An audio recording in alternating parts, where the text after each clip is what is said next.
La nécessité, comme on dit, est la mère de l'invention, mais la peur est son oncle dérangé qui se présente aux réunions de famille avec des plans pour des dispositifs apocalyptiques. La Concorde galactique s'était toujours enorgueillie d'être au-delà de telles émotions primitives.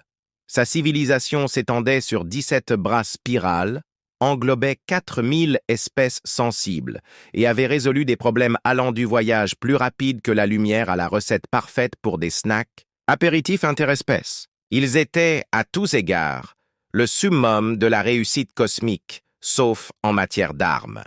Oh, comme cela les irritait. Excusez-moi. À travers les vastes étendues de l'espace connu, des civilisations avaient prospéré pendant des millénaires. Des espèces qui avaient maîtrisé la manipulation quantique avant que les humains ne découvrent l'agriculture administrait désormais la concorde galactique avec une efficacité rodée. Les Vexiliens Savek, leurs réseaux neuronaux cristallins, traitaient l'information à des vitesses qui auraient fait pleurer les superordinateurs d'envie de silicium.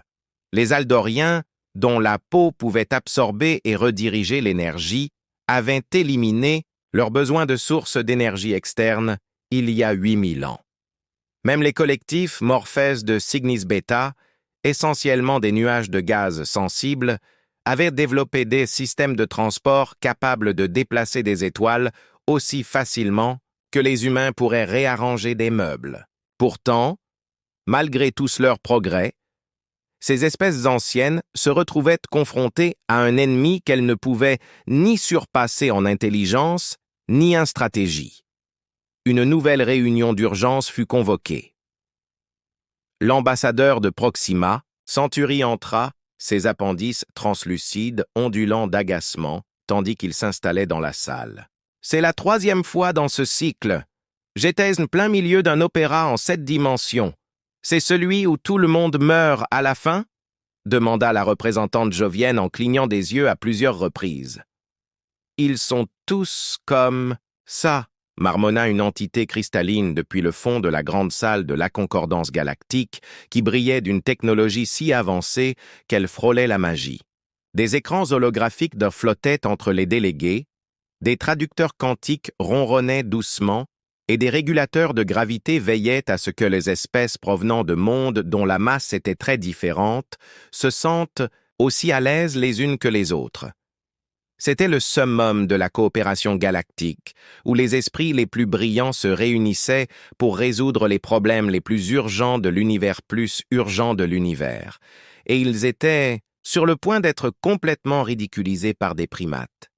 J'appelle cette session d'urgence à l'ordre, annonça le président, une créature vaguement reconnaissable dont l'espèce avait évolué au-delà du besoin de nom. Comme vous le savez tous, l'hégémonie Voracia franchit le périmètre de défense armé de percées. Un murmure collectif balaya. L'Assemblée Les Voraces, un esprit collectif de machines semi-organiques qui consommait toute technologie sur son passage, était le croque-mitaine de la galaxie depuis des siècles. Elle émergeait du vide entre les galaxies tous les quelques siècles, consumait tout ce qu'elle pouvait et se retirait avant que quiconque puisse organiser une riposte efficace. Le Conseil de défense unifié a épuisé toutes les options conventionnelles, a poursuivi le président. Nos systèmes d'armes standards sont assimilés plus vite que nous ne pouvons les déployer. Un affichage holographique s'est matérialisé au centre de la salle, montrant des images de plateformes de défense élégantes et épurées submergées par la masse chaotique et tourbillonnante de l'essaim vorace. Les armes sophistiquées conçues par les plus grands esprits de la galaxie étaient absorbées et réutilisées presque instantanément. Combien de temps avant qu'ils n'atteignent les systèmes habités? Demanda un délégué d'Arcturus 72. 72 cycles standards, répondit le président. À moins que nous ne trouvions une solution. La structure cristalline de l'ambassadeur vexilien pulsait de motifs lumineux qui indiquaient une profonde inquiétude. Nous avons essayé toutes les armes de notre arsenal considérable, nos disrupteurs quantiques, nos ancrages de réalité, nos inverseurs, de causalité, tous inefficaces. Et les nouveaux arrivants? Demanda un délégué d'un monde aquatique. Ceux qui viennent de découvrir le voyage plus rapide que la lumière il y a environ 15 minutes, à l'échelle cosmique. Un silence profond s'abattit sur la salle, rompu seulement par le bourdonnement occasionnel des systèmes environnementaux s'adaptant aux divers besoins biologiques de délégués. « Vous ne pouvez pas parler des... » commença le représentant aldorien. « Les humains » finit le président. « C'est précisément ce que propose le Conseil. » La salle éclata en un brouhaha de voix et de communications équivalentes provenant d'espèces qui n'utilisaient pas le son. « C'est absurde. Ils se battent encore entre eux pour des lignes imaginaires sur leur planète. Ils ont à peine cessé d'empoisonner leur propre atmosphère. La moitié d'entre eux croient encore en des divinités surnaturelles. » Chaise se redressa, levant ses 8 appendices supérieurs pour demander le silence. Néanmoins, il y a quelque chose d'unique dans leur approche des armes. Un nouvel hologramme apparut, montrant une planète qui semblait absurdement fragile, un délicat marbre bleu suspendu dans le vide, la Terre, qui abritait une espèce qui était passée du jet de pierre à la division des atomes en un clin d'œil évolutif. Les humains ne sont capables de voyager dans l'espace que depuis 3 de leur siècle, expliqua le responsable scientifique, un être composé principalement de gaz ionisés contenu dans une combinaison environnementale sophistiquée. Pourtant, pendant ce temps, ils ont développé plus de variantes d'armes que le reste du Concordat réuni. Des écrans commencèrent à défiler l'histoire de l'humanité. Lances, arcs, catapultes, poudres à canon, canons, fusils mitrailleuses, chars, avions, bombes, missiles, lasers, canons électromagnétiques, plateformes orbitales et de dispositifs, plus ésotériques, qui défiaient toute catégorisation facile.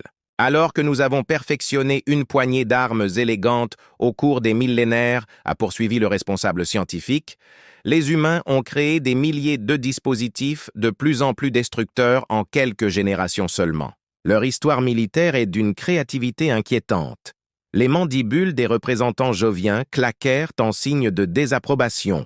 Ils sont donc doués pour s'entretuer. En quoi cela nous aide-t-il contre les voraces? Car, dit le président en lentement, les voraces s'adaptent au schéma. Nos armes sont des extrapolations logiques de principes scientifiques établis. Les armes humaines, en revanche, défient souvent la logique, elles sont imprévisibles, parfois contre-intuitives, parfois ridicules, et donc potentiellement plus difficiles à contrer pour les voraces. Le corps cristallin de l'ambassadeur vexillien scintilla de motifs sceptiques. « Vous attendez de nous que nous mettions notre destin ?» Entre les mains d'êtres qui ont inventé le concept de surpuissance, je m'attends à ce que nous utilisions toutes les ressources à notre disposition, répondit le président, y compris nos alliés ayant des perspectives non conventionnelles. À ce moment-là, les portes de la salle s'ouvrirent et un contingent diplomatique humain entra. Les extraterrestres observèrent le nouveau arrivant avec un mélange de curiosité et de mépris à peine voilé. Selon les normes galactiques, les humains étaient des spécimens peu impressionnants. Symétrie bilatérale, capacité sensorielle limitée, corps fragile sans défense naturelle et cerveau capable de traiter qu'une fraction des informations que les espèces les plus avancées pouvaient traiter. Ils portèrent des combinaisons environnementales qui semblaient être ridiculement primitives par rapport à la technologie qui les entourait. L'humain en tête, une personne de taille moyenne aux cheveux foncés et à l'expression qui suggérait qu'il s'efforçait de ne rien toucher, s'approcha de la plateforme centrale. « Vous avez demandé des consultants en armement, » dit l'humain, d'une voix remarquablement calme pour quelqu'un qui s'adressait à l'assemblée la plus puissante de la galaxie. « C'est exact, » confirma le président. « Votre espèce a une réputation, le visage de l'humain a subi une série de contractions musculaires mineuresques. Les extraterrestres avaient appris à interpréter comme de l'amusement. Oui, nous avons remarqué comment les autres délégations nous regardent pendant les négociations commerciales, comme si nous allions soudainement déclarer la guerre à la table de Buffy. Votre espèce a développé des armes nucléaires avant de mettre au point des vaccins efficaces contre les maladies courantes, a fait remarquer le représentant aldorien, sèchement c'est vrai, a reconnu l'humain, mais dans notre défense, en réalité, non, Je n'ai pas de défense à cela, c'est assez inquiétant quand vous le présentez ainsi. Les appendices du président firent un geste qui ressemblait à un signe de rejet. Néanmoins, la menace vorace nécessite des solutions non conventionnelles. Vos conseillers militaires auront un accès temporaire à notre base de données technologiques. Nous avons besoin d'armes. Les voraces ne peuvent pas prédire ni assimiler les humains. L'expression de l'humain changea subtilement. Laissez-moi comprendre. Vous, les civilisations les plus avancées civilisations de la galaxie, vous nous demandez, à nous, l'espèce qui n'a toujours pas compris comment créer des systèmes politiques durables, de concevoir des armes pour sauver tout le monde. C'est exact, confirma le président, parce que nous sommes doués pour faire exploser des choses, essentiellement. L'humain réprima ce qui semblait être un sourire. Je veux juste être clair, nous aurons besoin d'un accès complet à vos capacités de fabrication et à vos divisions de sciences des matériaux division. La structure cristalline de l'ambassadeur vexilien vibra d'alarme. Absolument pas. Ce serait comme donner à un siméon primitif accès à la seule technologie qui pourrait sauver votre derrière cristallin. L'humain l'interrompit. Écoutez, nous pouvons rester ici à discuter de notre primitivité ou nous pouvons nous mettre au travail pour créer des armes qui pourraient réellement arrêter les Voracious. À vous de choisir. La salle redevint silencieuse, cette fois avec une atmosphère nettement inconfortable. Très bien, président finit par céder. Accès accordé, mais sachez que vous serez surveillé en permanence. L'humain haussa les épaules. Très bien, mais ne vous alarmez pas de nos méthodes, elles peuvent sembler peu orthodoxes. Alors que la délégation humaine était escortée hors de la salle, l'ambassadeur de Proximus Centauri se pencha vers son collègue aldorien. Venons-nous de remettre le clé de notre technologie la plus avancée à des créatures qui ont inventé le concept d'utiliser une plus grosse pierre pour frapper quelqu'un? Oui, répondit l'aldorien. Mais n'oubliez pas qu'ils ont aussi inventé quelque chose appelé ruban adhésif qui, selon eux, peut tout réparer dans l'univers, et cela est censé être rassurant, soupira le vieux dorien. C'est ce qui rend cela terrifiant. Le centre de recherche. Concordis en orbite autour de Taoeti avait la taille d'une petite lune. Bien que l'appeler un centre était comme appeler une supernova une journée chaude à l'intérieur de ces salles caverneuses. Les connaissances scientifiques, collectives de 4000 espèces, étaient archivées, analysées et appliquées pour repousser les limites du possible, et maintenant, tout cela était bouleversé par des créatures qui trouvaient encore les blagues sur les paix amusantes. Que font-ils, exactement? Demanda le vieux superviseur dorien, en regardant à travers un hublot d'observation l'équipe humaine déballer des caisses d'équipement qui étaient arrivées via leur propre vaisseau de transport. « Je crois qu'ils appellent ça brainstorming », répondit l'analyste vexilien, les facettes cristallines de son corps réfractant la lumière en motif qui trahissait un scepticisme profond, même si, d'après leurs ondes cérébrales, cela ressemblait plutôt à une pluie de pensées, au mieux. À l'intérieur du laboratoire, l'équipe humaine s'était emparée de plusieurs écrans holographiques et projetait simultanément des données sur les systèmes d'armes voraces de Concorde et ce qui semblait être d'anciens médias de divertissement terrestres. Regarde-t-il des dessins animés? Modulateur vocal aldorien ne parvenait pas à capter l'incrédulité dans leur schéma de pensée. « Apparemment, ils appellent cela l'inspiration », répondit le vexilien. « Je surveille leur communication. La moitié de leurs idées d'armes proviennent de leurs divertissements fictifs. Cela ne peut pas être vrai. Les humains ont un dicton qui dit que la vérité est plus étrange que la fiction. Dans leur cas, la frontière entre les deux semble remarquablement perméable. À l'intérieur du laboratoire, les humains avaient formé de petits groupes chacun, abordant le problème sous différents angles, contrairement à l'approche méthodique et hiérarchique des équipes de recherche concordantes. Le processus humain semblait chaotique, presque aléatoire. Ils discutaient, riaient, esquissaient des dessins improbables sur toutes les surfaces disponibles et se jetaient parfois des objets les uns sur les autres, ce que les extraterrestres finirent par comprendre comme n'étant pas de l'agressivité, mais une forme de rituel d'idéation. Leur approche manque de toute rigueur scientifique, observa un représentant du collectif morphique qui avait rejoint l'équipe d'observation. sa forme gazeuse tourbillonnant d'agitation à l'intérieur de son champ de confinement, peut-être en reconnaissance de l'aldorien, mais ils ont fait plus de progrès en 12 heures que nos équipes N12 cycles. Sur l'écran principal, l'un des humains gesticulait avec animation devant une simulation du comportement vorace de l'essaim. Regardez, ces choses s'adaptent aux signatures énergétiques, n'est-ce pas? Elles analysent le schéma, puis développent des contre-mesures, répondit l'assistant IA concordant assigné aux humains.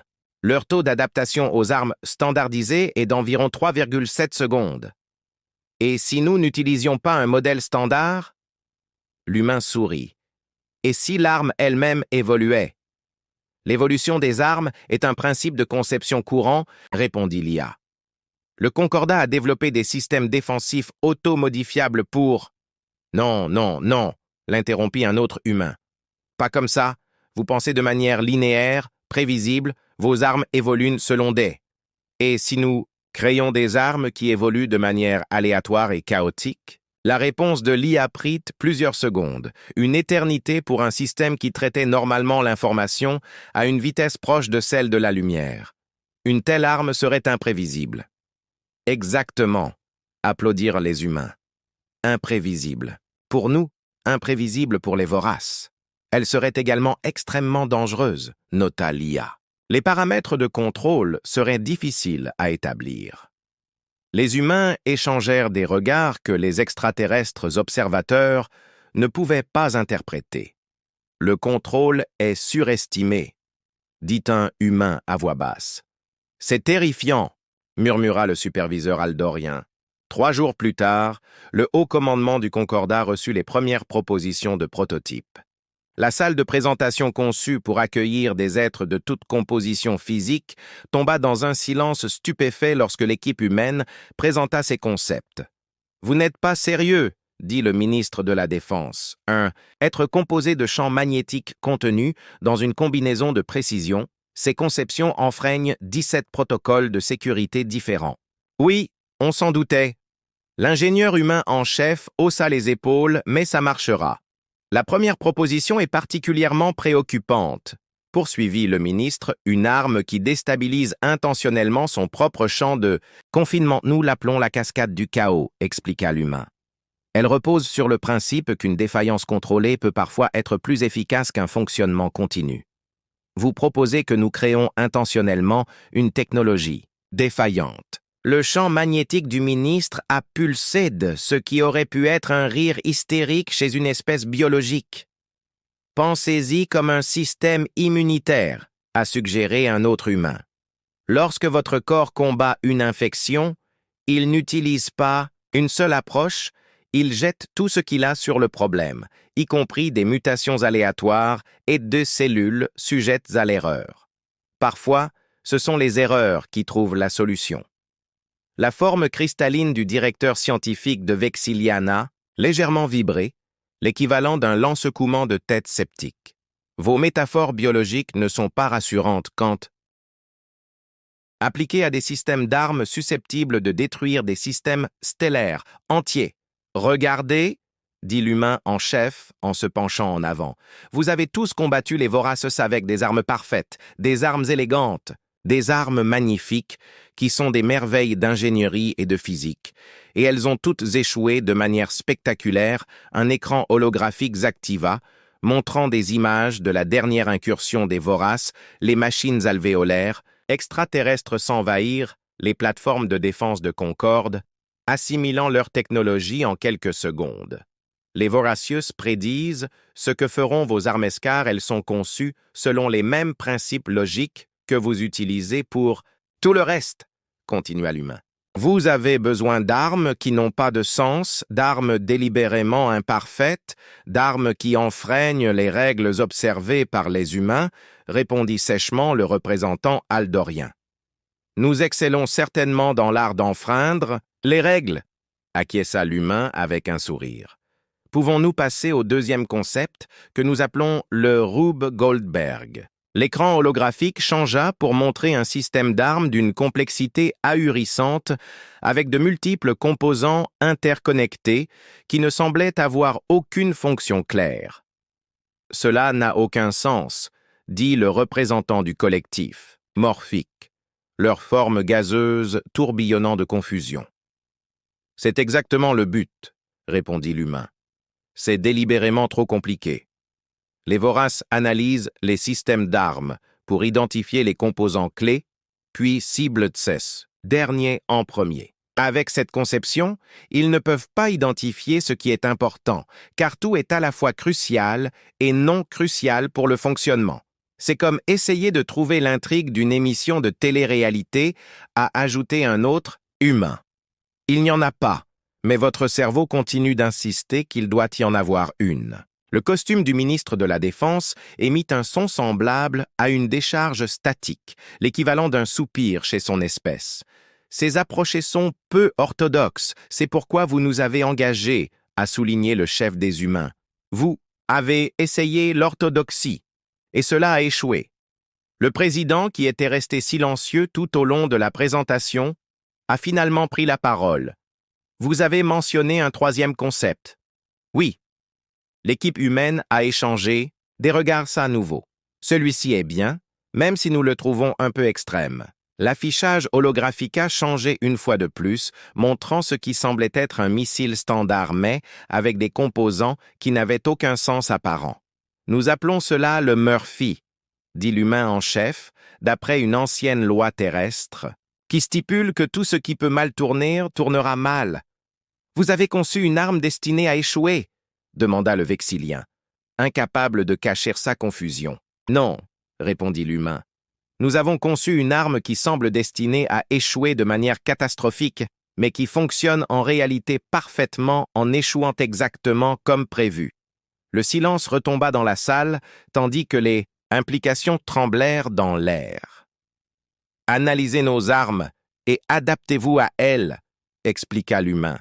Nous leur donnons donc quelque chose qui semble sur le point de subir un échec catastrophique. Ils s'adapteront à ce qu'ils pensent qu'il va se passer, mais ce qui se passera en réalité sera complètement différent.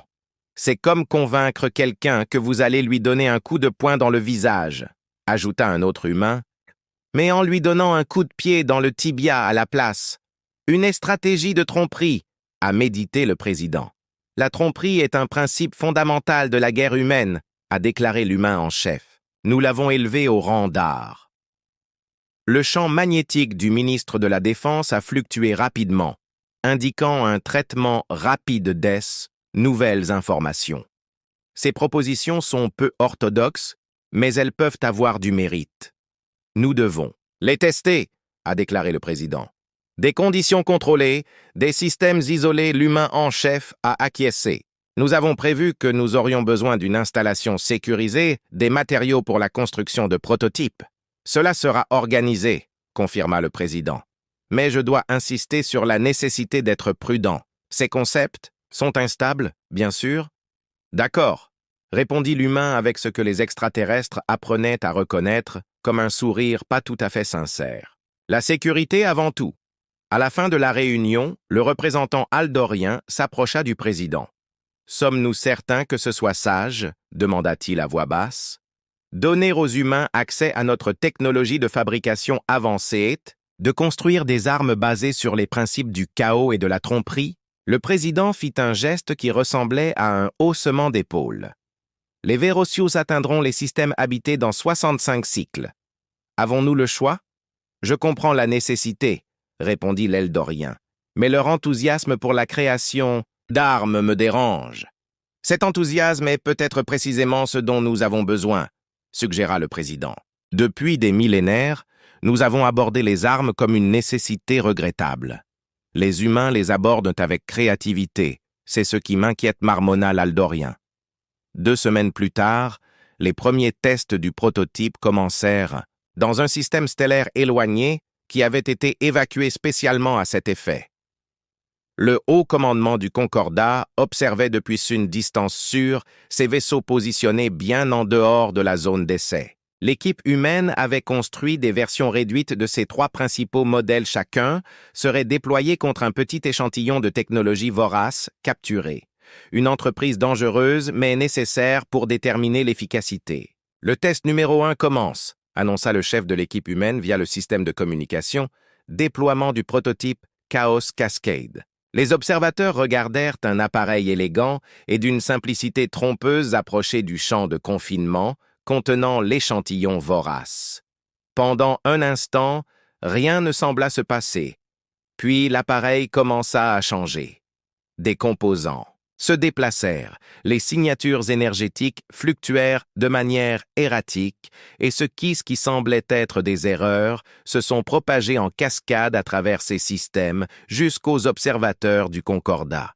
On dirait un dysfonctionnement catastrophique. « Est-ce normal ?» demanda nerveusement le directeur scientifique vexillien. « Oui », répondit l'humain.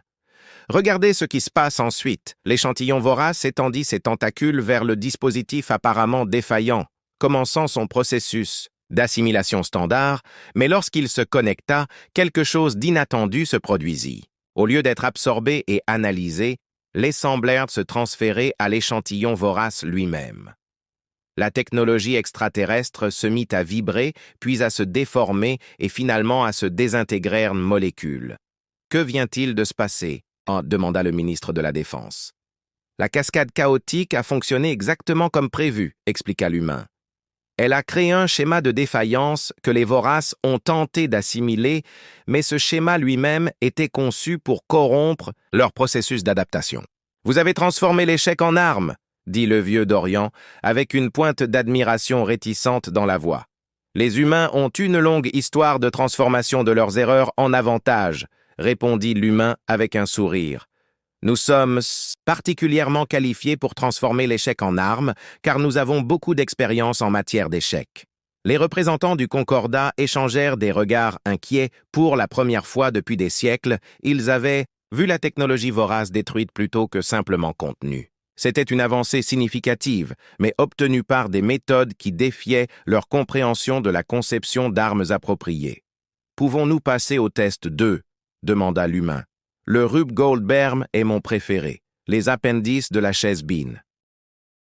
Ils ont légèrement tressailli, signe chez leur espèce d'une anticipation nerveuse. Continuez, ont-ils dit. Et lorsque le deuxième test a commencé, même les observateurs les plus sceptiques sont dû admettre qu'il y avait peut-être quelque chose à dire en faveur de l'approche chaotique des humains, après tout. La station de test Alpha 9 bourdonnait d'une anxiété plus grande que le principe d'incertitude quantique. 17 espèces d'extraterrestres regardaient avec horreur les humains démonter, modifier et remonter à plusieurs reprises leurs prototypes d'armes au mépris des protocoles de sécurité révisés pour la 14e fois cette semaine, marmonna le vieux agent de liaison. Ils appellent ça le développement itératif. Moi, j'appelle ça fabriquaire de crise cardiaque chez des espèces qui n'ont même pas de cœur. En dessous, des humains rampaient sur leurs robots de réparation ressemblant à des prototypes, sur un croiseur en panne, criant, riant et se jetant parfois des outils uns aux autres avec une nonchalance alarmante. Pourquoi doivent-ils toucher physiquement à tout ? Demanda un observateur morphique gazeux. Apparemment, leur cerveau fonctionne mieux lorsque leurs appendices risquent l'électrocution, répondit l'Aldorien. Une chaise entra soudainement. Les Voracious ont accéléré leur approche de 48 cycles jusqu'à ce qu'ils atteignent le système peuplé. Les humains ont demandé une autorisation immédiate pour de tests à grande échelle, continuèrent-ils. Je l'ai accordé. La salle éclata en protestations superposées. Ces armes ont besoin de protocoles de sécurité. Les protocoles appropriés n'ont pas si nous sommes tous consumés, interrompit le président. Le temps de la prudence est révolu. 4 heures plus tard, un échantillon substantiel de Voracious était sécurisé dans un champ de confinement, tandis que l'arme humaine, désormais méconnaissable par rapport à sa conception originale, attendait son déploiement. Déploiement annoncé, annonça l'ingénieur humain en chef. L'arme s'approcha du champ de confinement, imitant initialement le protocole concordant standard. L'échantillon Voracious étendit ses tentacules vers la surface, ondulant d'anticipation mécanique, déclenchant une simulation de défaillance catastrophique. Soudain, l'arme a commencé à étinceler et à trembler. Des voyants d'alertesse sont mis à clignoter, semblant indiquer un dysfonctionnement spectaculaire. Les tentacules voraces ont hésité, une réaction jamais observée auparavant. « C'est confus », a murmuré l'observateur morphique collectif déployant le Quantum Phase. Ce qui s'est passé ensuite défiait toute description. L'arme existait simultanément dans plusieurs états quantiques, sa signature énergétique fluctuant sauvagement. Lorsque les tentacules voraces l'ont touchée, elles commencèrent à se dissoudre, non pas physiquement, mais fondamentalement. Leur cohérence quantiquesse désagrégea, se répandant dans tout l'échantillon en quelques secondes. La dangereuse technologie extraterrestre fut réduite à des molécules désorganisées. La désintégration moléculaire complète fut confirmée par l'aldorien. Il ne reste aucun composant fonctionnel, demanda le directeur scientifique, Vexilien.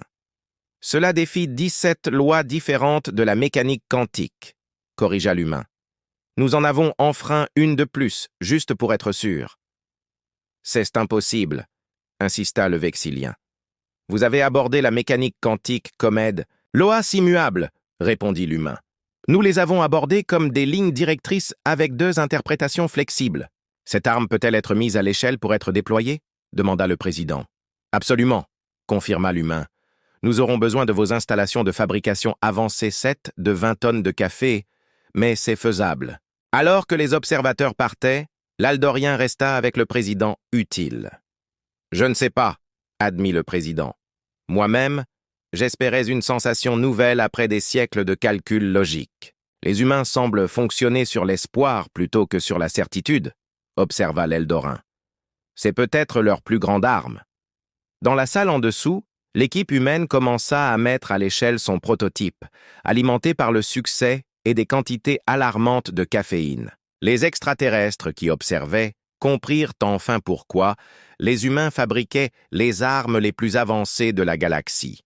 Non pas parce qu'ils s'étaient plus intelligents, mais parce qu'ils refusaient d'accepter que quelque chose soit impossible simplement parce que tout le monde le disait. Le centre de commandement stratégique, une structure couvrant tout un astéroïde, accueillait la plus grande assemblée de l'histoire du Concordat. Des espèces ennemies depuis des millénaires se tenaient côte à côte, unies par leur désir commun de ne pas être consumées. L'écran holographique montrait l'avancée vorace d'une masse tourbillonnante de machines semi-organiques qui avaient déjà dévoré 3 systèmes inhabités. 24 cycles avant d'atteindre la colonie Proxima, annonça le ministre de la Défense. Statut des vaisseaux de déploiement des armes humaines en position? Répondit l'officier tactique. Les humains appellent ça le projet Pandora, une autre référence mythologique. Oui, apparemment, cela signifie libérer quelque chose d'imprévisible qui ne peut être contenu. Comme c'est rassurant, murmura le Vexilien. L'équipe humaine procédait au dernier ajustement de ses protocoles de déploiement, entourée d'ingénieurs du Concordat perplexes. Vos hommes sont toujours aussi calmes avant une destruction potentielle? Demanda le commandant humain en levant les yeux. Nous traitons la terreur existentielle différemment. Certains toujours aussi calmes avant une destruction potentielle? Demanda le président. Le commandant humain leva les yeux. Oh!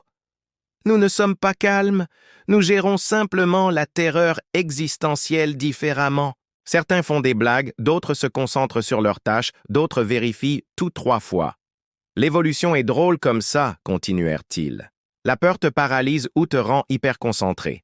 La sélection naturelle a favorisé les ancêtres qui pouvaient encore fonctionner tout en étant terrifiés.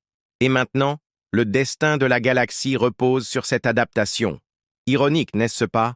Sourit, l'humain sourit sinistrement. L'espèce que vous considérez comme trop primitive pourrait être la seule capable de sauver tout le monde. L'écran tactique affiche une alerte. Les voraces sont changés de cap et accélèrent vers les vaisseaux de déploiement. Parfait, dit le commandant humain. Ils ont mordu à l'hameçon. C'était prévu, demande le président. Bien sûr que nous voulions qu'ils détectent nos vaisseaux. Lancez la phase 1, ordonne l'humain. Les vaisseaux de déploiement se déplacent pour intercepter la flotte vorace qui s'étend pour encercler ce qu'ils percevaient comme des défenseurs conventionnels du Concordat. Maintenant, place au plaisir, dit l'humain. Phase 2. Défaillance catastrophique des systèmes dans tout le centre de commandement. Des voyants d'alerte clignotèrent lorsque les vaisseaux de déploiement semblèrent subir simultanément des dysfonctionnements critiques. Exactement ce que nous avions prévu, assura l'humain alors que les voraces hésitaient, un comportement jamais observé auparavant. Ils ne reconnaissent pas le schéma de défaillance. Les tentacules des voraces entrèrent en contact avec le premier vaisseau. Le centre de commandement devint silencieux, mais au lieu de l'assimilation, les tentacules ennemis commencèrent à fluctuer de manière chaotique. La perturbation se propagea à travers leur flotte, perturbant leur mouvement coordonné. Déployer le Quantum Phase. Les vaisseaux de déploiement se reconfigurèrent en formation qui défiait l'ingénierie conventionnelle. Là où se trouvait l'avant-garde de la flotte vorace, il y avait maintenant un nuage en expansion rapide de molécules dissociées. « Ça a marché », murmura le directeur scientifique vexillien. L'effet se propagea à travers la flotte vorace comme une vague. En quelques heures, la menace existentielle qui pesait sur la civilisation galactique était réduite à disperser des particules atomiques 3 cycles plus tard. Le Concordat s'est réuni pour une cérémonie officielle de reconnaissance. Pendant des millénaires, nous avons été fiers de notre progression logique et de nos solutions élégantes, a déclaré le président.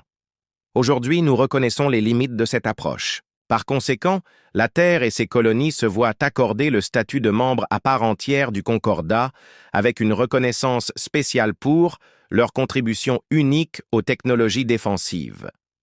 De plus, nous établissons une initiative conjointe de développement d'armes combinant les ressources du Concordat et la créativité humaine. Enfin, nous reconnaissons officiellement ce que les événements récents ont mis en évidence. Les armes les plus avancées de la galaxie sont fabriquées par les humains, non pas parce qu'ils possèdent une technologie supérieure, mais parce qu'ils possèdent quelque chose que nous avons évolué au-delà de la capacité de penser rationnellement lorsque les approches rationnelles échouent. À la fin de la cérémonie, le liaison aldorien se retrouva en conversation avec le directeur scientifique vexillien. « Allons-nous regretter cette décision ?» demanda le vexillien à voix basse.